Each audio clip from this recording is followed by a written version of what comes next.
నమస్కారం. మన ఇంట్లో ఎవరైనా కోపంతో, ఆవేశంతో నా బతుకు ఇంతే, నాకు ఏదీ కలిసిరావట్లేదు అని ఏడుస్తుంటే వెంటనే పెద్దవాళ్లు నోరు మూయిస్తారు. శుభం పలకరా అంటే అలా అశుభంగా మాట్లాడతావేంటి? తథాస్తు దేవతలు తిరుగుతుంటారు.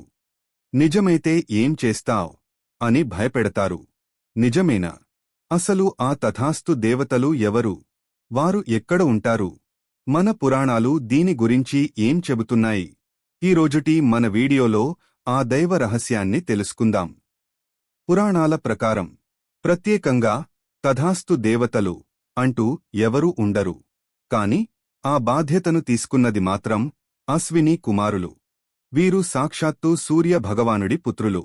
దేవతలకు వైద్యులు. వీరు ఎప్పుడూ ఆకాశ మార్గంలో అత్యంత వేగంతో ప్రయాణిస్తూ ఉంటారు. లోకంలో ఎవరైనా కష్టాల్లో ఉన్నారా అని గమనిస్తూ తిరుగుతుంటారు.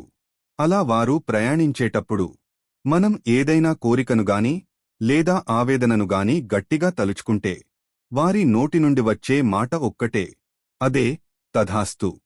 సంస్కృతంలో తథా అస్తు అంటే అలాగే జరుగుగాక అని అర్థం. మరి వారు ఎప్పుడు మన ఇంటివైపు వస్తారు? శాస్త్రం ఏం చెబుతోందంటే తథాస్తు దేవతలు 24 గంటలు సంచరిస్తూనే ఉంటారు. కాని వారి శక్తి కొన్ని సమయాల్లో చాలా తీవ్రంగా ఉంటుంది.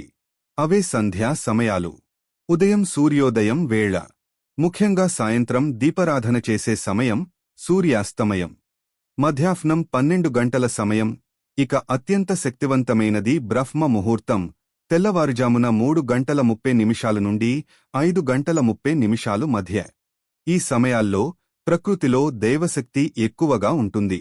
అందుకే పెద్దలు అంటారు, సంధ్యా వేళల్లో తిట్టకూడదు, ఏడవకూడదు, నిద్రపోకూడదు అని.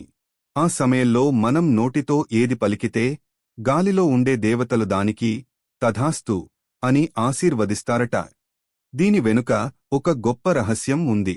ఋగ్వేదం ప్రకారం వాక్కు అంటే మన మాట సాక్షాత్తు సరస్వతీ స్వరూపం, అగ్నితో సమానం. మనం నిత్యం నాకు కష్టాలున్నాయి, నాకు రోగాలు వస్తాయి అని మనమే మనల్ని శపించుకుంటే మన చుట్టూ ఉన్న విశ్వం దాన్నే నిజం చేయడానికి చూస్తుంది. అందుకే కోపంలో కూడా మీ పిల్లలను శపించకండి, ఆవేశంలో కూడా మీ జీవితాన్ని నిందించకండి. ఎందుకంటే సరిగ్గా అదే క్షణంలో అశ్విని దేవతలు మీ ఇంటి పైనుండి వెళ్తూ తథాస్తు అంటే జరగరానిది జరిగిపోతుంది. కాబట్టి ఇకపై నోటితో మంచి మాటలే మాట్లాడుదాం. మనకు కావాల్సింది పాజిటివ్గా కోరుకుందాం. మనం మంచి మాట్లాడితే ఆ తథాస్తు దేవతలు మనకు మంచే చేస్తారు. సర్వేజనా సుఖినో భవంతు. ఈ వీడియోలోని విషయాలు మీకు నచ్చితే లైక్, కామెంట్ చేయండి. మా ఛానల్ని సబ్స్క్రైబ్ చేసుకోండి.